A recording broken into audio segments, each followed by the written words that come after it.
George Harrison smiled for the cameras, but behind the scenes, one person made his life a living hell. For years, this Beatles bandmate controlled every note George played, mocked his spiritual beliefs, and treated him like a servant. In 1969, George finally snapped and walked out of the studio. But that wasn't the worst part. What this person did during George's darkest moments crossed every line of friendship. The betrayal was so deep that George carried the anger until his final breath. Today, we're revealing the shocking truth about the Beatle George Harrison truly hated more than anyone. George Harrison was born on February 25, 1943, in a tiny house at 12 Arnold Grove, Liverpool. The night he was born, the city was under its 78th straight night of bombing. His father Harold earned just $3 a week as a bus conductor, working 14-hour shifts and walking miles to save on bus fare. George shared a bed with his brothers until he was 16. His mother Louise worked nights cleaning offices, earning only a couple of shillings per building. Their food budget for the whole week was just 15 shillings. Yet somehow, Louise made their little home warm and full of hope. In 1955, when George was 12, he was cycling past a house when he heard Elvis Presley's Heartbreak Hotel playing through an open window. He stopped, frozen, and listened to the entire song. That moment changed everything. Elvis's sound, especially the echo on the guitar, lit a fire in George. He rushed home and told his mother he needed a guitar more than food. From then on, music took over his life. At 14, George finally got his first guitar. He walked all the way to Frank Hesse's music shop to get a cheap Egmont flat top for $3.10. It was painful to play, and his fingers bled for weeks. But he practiced 6 to 8 hours a day. He learned Rock Island Line first, and soon stopped caring about school altogether. He failed almost every subject except art. His teacher even wrote that George cared more about guitars than geometry. That same year, George met Paul McCartney. They were on the number 86 bus to Liverpool when Paul noticed George's guitar. George told him he could play 20-flight rock, which was no easy task. Paul was impressed. Soon after, George auditioned for Paul's band, the Quarrymen. He played raunchy perfectly, even though he was just 14 years and 364 days old. John Lennon didn't want to add someone so young, but George's talent couldn't be denied. He became the youngest member of what would become the most famous band in history. The Harrison family supported George in ways that most people wouldn't believe. Louise picked up a third job cleaning the Cavern Club to help pay for his music needs. Harold let George ride the bus for free, even though he could have lost his job for it. When George needed a better guitar, they sold their piano. When the band had their first paid gig, Louise even pawned her wedding ring so they could rent an amplifier. Every penny went toward George's dream. One key moment came when Paul McCartney froze during a performance and couldn't play his solo. The band realized they needed a proper lead guitarist. Paul pushed hard for George, but Lennon wasn't sure. George was still a kid. Eventually, Paul wore him down. They arranged a second audition on a double-decker bus outside Wilson Hall. George played raunchy again, and Lennon finally agreed. Later research showed George had actually joined by December 7, 1957, even earlier than most people thought. From the beginning, Lennon treated George more like a little brother than an equal. The 3-year age gap was a big deal back then. George's ideas were often ignored, and he felt like he wasn't being taken seriously. Over time, that tension only grew. During the Let It Be sessions in 1969, George exploded. He told Lennon he wasn't happy and left the band for a while. Lennon even talked about bringing in Eric Clapton as a replacement. George later said he felt pushed out, especially after Yoko Ono entered Lennon's life. When George joined the Quarrymen, the band was already falling apart. Most of the original members left soon after. They kept changing names: Johnny and the Moondogs, Page 3, Long John and the Silver Beatles, before finally landing on the Beatles in 1960. George's arrival also marked a shift in their sound. They went from skiffle to real rock and roll. He and Paul added pickups to their guitars and bought an Elpico amp, giving the group their first electric edge. George's technical skills helped shape the early Beatles sound. Then came Hamburg, a brutal test of survival. In 1960, they were booked at the Kaiserkeller. They played 8 hours a day, stretching songs for as long as possible just to fill time. The club owner demanded they perform like wild animals. George was just 17. Their living space was behind the stage, filthy and shared with other bands. They barely slept. The club bouncer was a former boxer who had killed someone in a street fight. It was rough, but it made them professionals.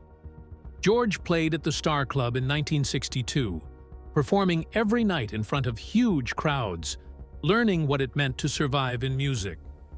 On February 9, 1964, something unforgettable happened on American television.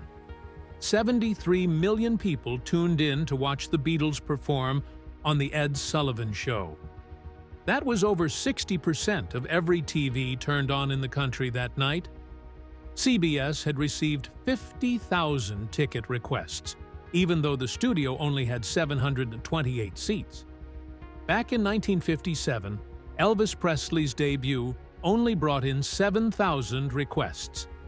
That night, Ed Sullivan hit his highest ratings in 7 years with a 45.3 rating and a 60 share. Even Richard Nixon's daughters, Julie and Tricia, were in the audience. The Beatles played 5 songs: All My Loving, Till There Was You, She Loves You, I Saw Her Standing There, and I Want to Hold Your Hand.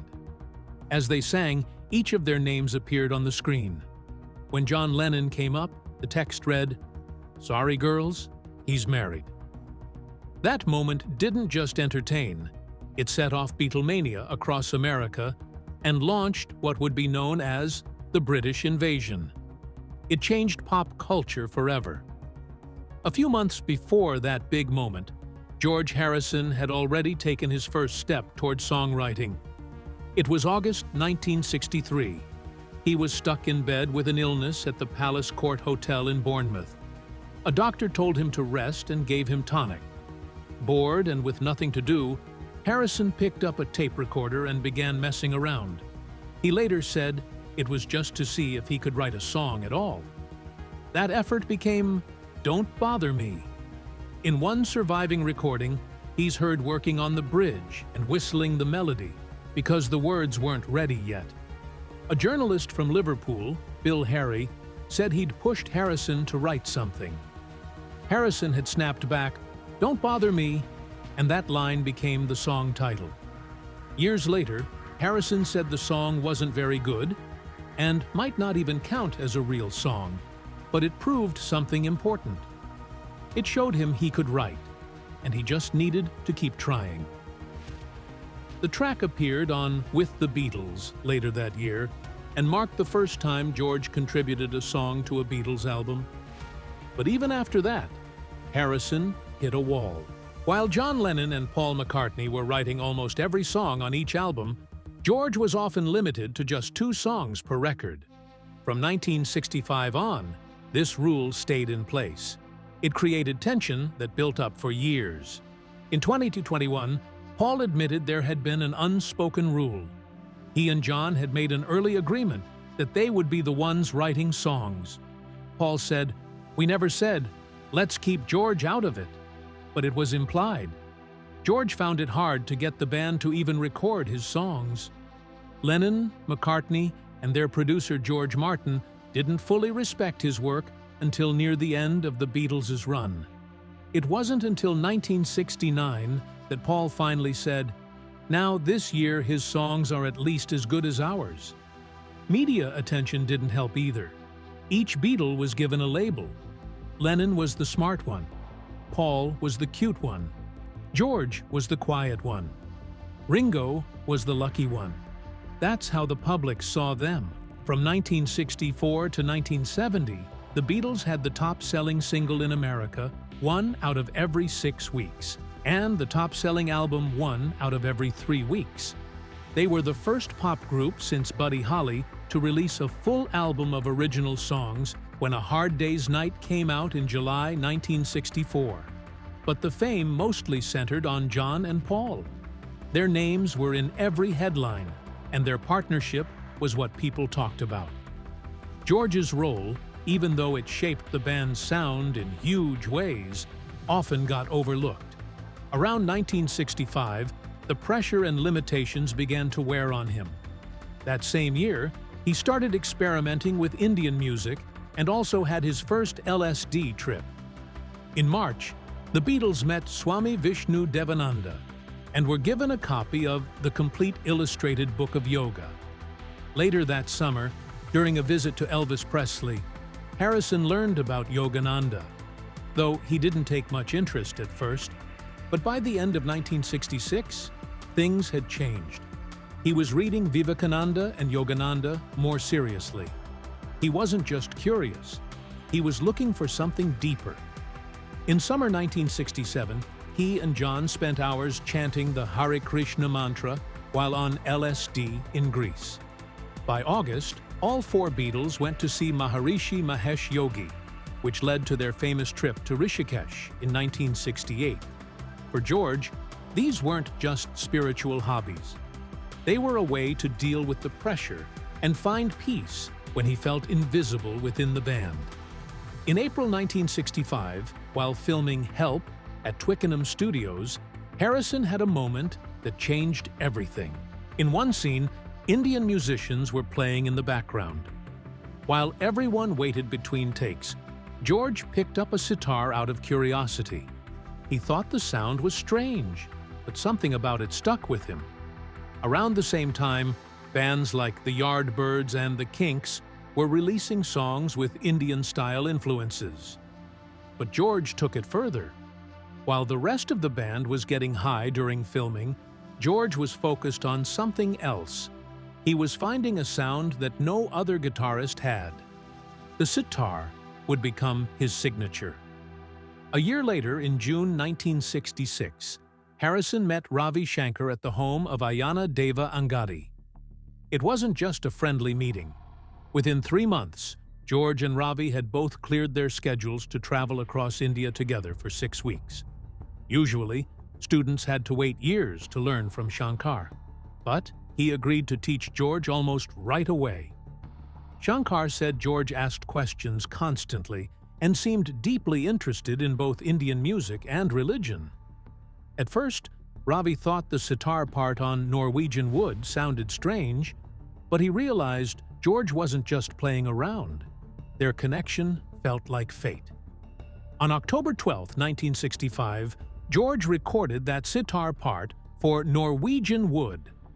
It was the first time an Indian instrument had ever been used in a Western pop song. He'd bought the sitar on Oxford Street in London.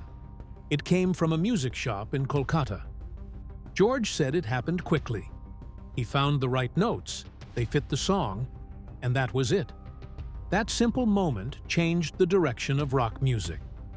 The song kicked off the short-lived raga rock trend and inspired a wave of sitar use in pop songs.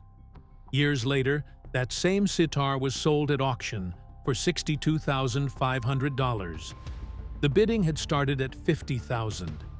George gave it away during his honeymoon in Barbados to a friend of his wife, Pattie Boyd. But not everyone in the band was thrilled with his growing love for Indian music. In 1968, the Beatles went to India to study with the Maharishi. Harrison wanted to meditate and focus. Paul had a different plan. He kept writing songs for what would become the White Album. It led to a serious clash. Paul later said, "George actually once got quite annoyed and told me off because I was trying to think of the next album."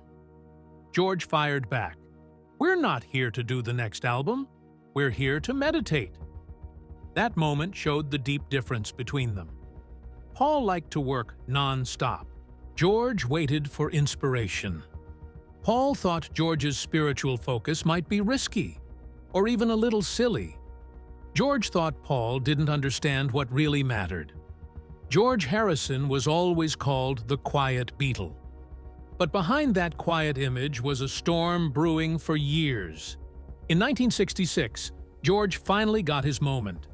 On the Revolver album, he wrote not just one, but 3 songs. Taxman opened the entire record. Love You Too and I Want to Tell You followed. This was a big deal. Until then, he had barely been allowed to contribute. But the moment he stepped forward, the others pushed him back again. When they began working on Sgt. Pepper's later that year, George brought a song called Only a Northern Song. It was critical of how songwriting credits and money were handled in the band. Lennon and McCartney didn't just reject it. They made sure he only got 1 song on the album.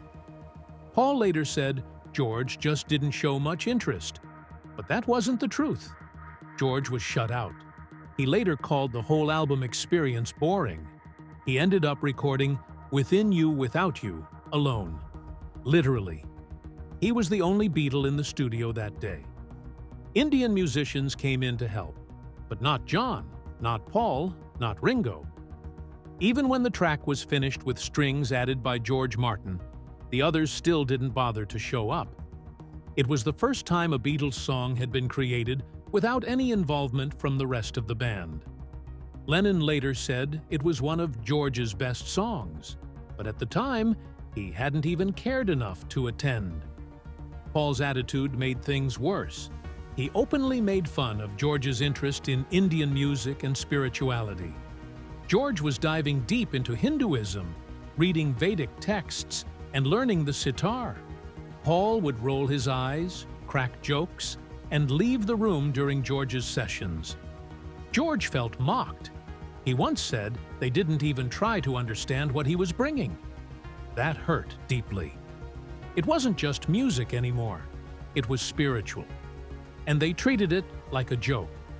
Everyone said the Beatles worked like a democracy. But that was never true. Lennon and McCartney controlled everything. George got 1 or 2 songs per album, while they filled the rest. Even when George had better songs, they were sidelined. He didn't even own his publishing like they did. He was paid less, credited less, and heard less. Bob Dylan once said George had to fight to get anything on the records. And it was true. He wasn't treated like an equal. He was treated like an assistant. By 1967, George had a pile of songs the others wouldn't even listen to.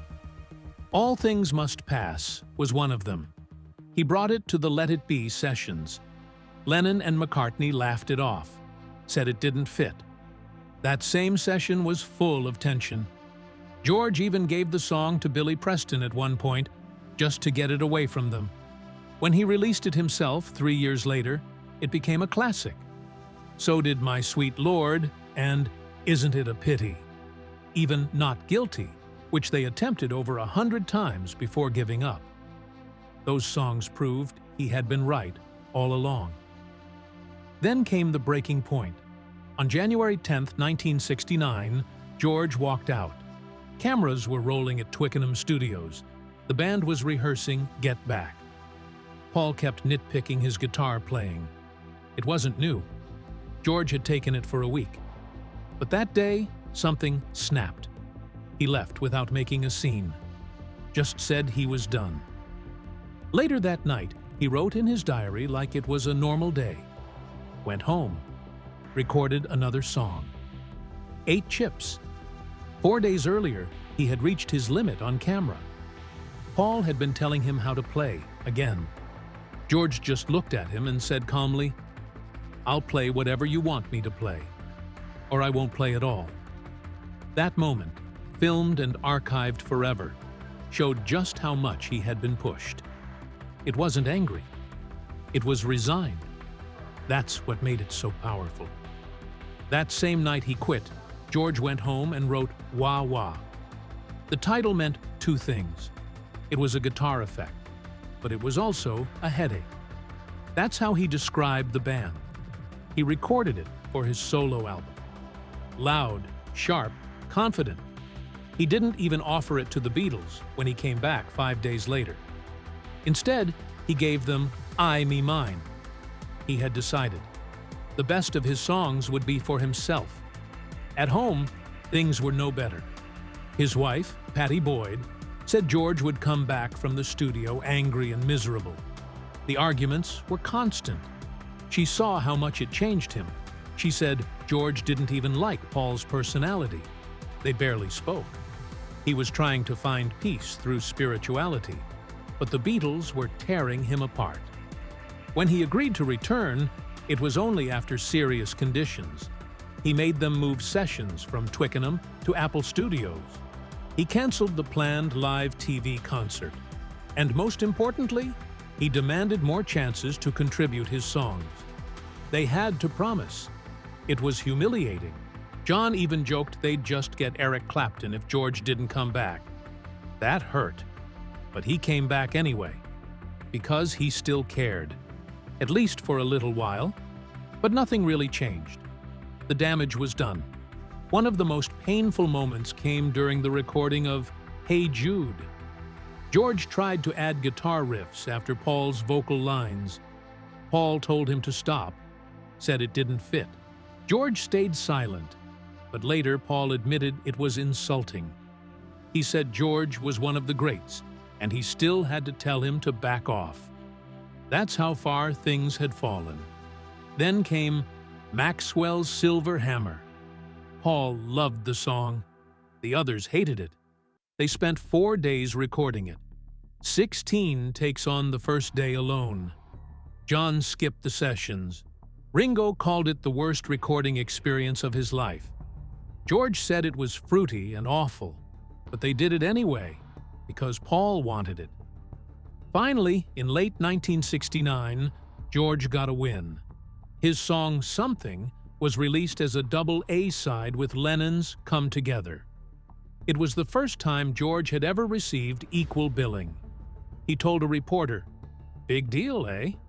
The song hit #1 in the US. Lennon even said it was the best track on Abbey Road. But it had taken too long. George had been writing songs like that for years. They just didn't listen. On his solo album, All Things Must Pass, George released Run of the Mill. It was aimed at Paul. The title was a play on words, but the meaning was sharp. George talked about the mess at Apple, how Paul kept saying everyone else was useless, how he blamed others for everything. The lyrics were honest, even sad, but they didn't hold back. By 1974, George was ready to say it out loud. In an interview, he said Paul had ruined his confidence as a guitar player, said he didn't know if he was good or bad anymore. Another musician in Paul's band had quit for the same reason. George wasn't just angry, he was wounded. He had spent years being told how to play, what to play, and when to play it. Meanwhile, his marriage to Pattie Boyd in 1966 looked like a fairy tale. They had met on the set of A Hard Day's Night, and by all appearances, George had found his muse. But behind the scenes, things were falling apart. By 1970, his best friend Eric Clapton was secretly in love with Pattie. He wrote her desperate letters and even composed Layla to win her over. Pattie showed one of the letters to George, thinking it was from a fan. It wasn't. It was from the man George often invited into their home. The triangle dragged on for years. George and Pattie finally divorced in 1977. 2 years later, she married Clapton. That marriage also ended in heartbreak. Years later, the letters Clapton wrote sold at auction for $3.6 million. Then came an even deeper betrayal. George had an affair with Ringo Starr's wife, Maureen. He didn't try to hide it. At a dinner party, he looked Ringo in the eye and said, "I'm in love with your wife." Ringo, trying to stay calm, replied, "Better you than someone we don't know." But the real explosion came when Patty caught them together in a locked bedroom at George's estate. She stood outside, shouting. George laughed. John Lennon, hearing about it later, called it virtual incest. The result? Both marriages collapsed in 1975. Two Beatles families torn apart by one man's choices. What made it more shocking was George's public image. He spoke about peace, faith, and enlightenment. But the people around him described a man full of anger, jealousy, and lust. His second wife, Olivia, tried to be diplomatic, saying George just loved women. Ringo put it bluntly. George was a bag of beads and a bag of anger. He dated only supermodels. He cheated constantly. He claimed to be searching for spiritual truth, but kept falling into cocaine binges and emotional outbursts. Friends said it was like dealing with two different people. George's drug use wasn't limited to the Beatles' early psychedelic days. It went far beyond that. He took his first LSD trip in 1965 after a dentist slipped it into his drink without warning. That experience changed him forever. But it also led him down a path of deeper dependency. In the 1970s, he was smoking up to 4 packs of cigarettes a day and using cocaine regularly. Yet even as he struggled with his own addictions, he warned Elton John to stay off the marching powder. He could lecture others, but couldn't stop himself. And while he claimed to reject materialism, George surrounded himself with luxury. His estate, Friar Park, wasn't just a home. It was a palace with 120 rooms and sprawling gardens. He collected exotic cars and only dated women the tabloids called goddesses. His songs told fans to let go of their ego, but his life told a different story. Even when he traveled to India, it wasn't as a humble seeker. It was as a rock star with VIP treatment. The title of his 1973 album, Living in the Material World, captured the conflict. He was stuck between two lives.